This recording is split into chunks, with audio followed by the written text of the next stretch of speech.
একটা শহর যেখানে গঙ্গার ঘাটে শুরু হয় সকাল, ট্রামের ঘন্টা কেটে যায় দুপুর, আর সন্ধ্যায় রাস্তার ধারে জমে ওঠে চায়ের আড্ডা। কিন্তু প্রশ্ন হলো, কলকাতাকে কেন বলা হয় সিটি অফ জয়? কলকাতা শুধু একটা শহর নয়, একটা ইতিহাস, সংস্কৃতি আর আবেগের এক জীবন্ত গল্প। একসময় ব্রিটিশ ভারতের রাজধানী ছিল এই কলকাতা।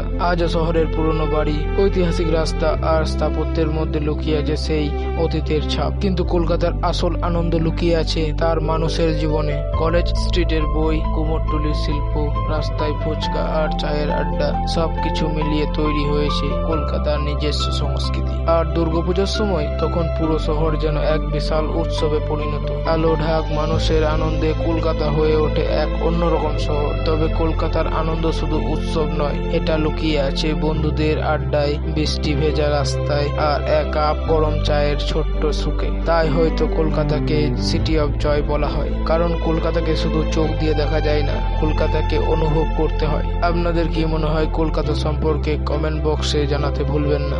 আর আমার পেজে যদি নতুন হন তাহলে ফলো করতে ভুলবেন না। বাংলাকে দেখুন নতুন চোখে।